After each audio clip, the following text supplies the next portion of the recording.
CNBC Fed Survey, we survey the Wall Street, and they think President Biden's asking for too much money in his American Rescue package, but they're more upbeat on his impact on the stock market, the economy, and the fight against COVID than they were in December. The CNBC Fed Survey that is, finding 72% of the 32 respondents think Biden's $1.9 trillion package is too big relative to what's needed for the economy, and they'll likely get just $1.2 trillion from Congress. 53% think Biden will have a positive impact on the stock market, up 10 points from the December survey.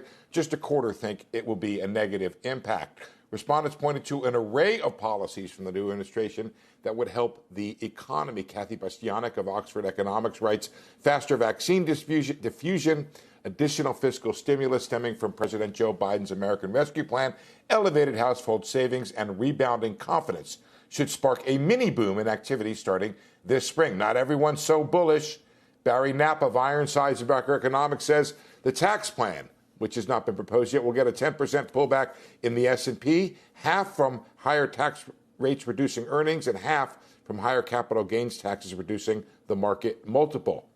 47% of respondents say Biden will do a better job than former President Trump in handling the economy, up 6 points from December, and that compares to 37% who think he will do a worse job.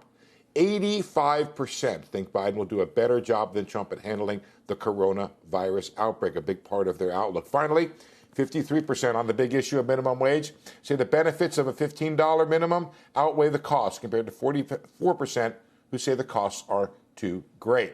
Now, these results likely reflect a honeymoon period for the new president, with his policies given the benefit of the doubt, at least at the start. It'll last, I think, Joe, only if the economy and the markets bring up results to match the optimism. Yep. Steve, I don't think we have time for crosstalk, really, but how many of these guys are academics and how many of them are real-world types? Just wondering.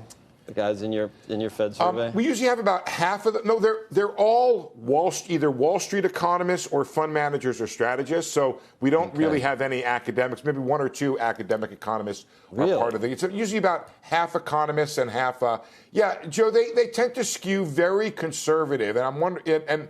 And I think our results on the minimum wage actually are conservative if you polled a broader array of economists.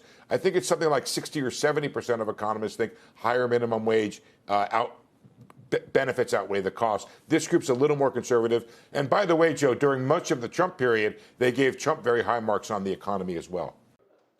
Shepard Smith here. Thanks for watching CNBC on YouTube.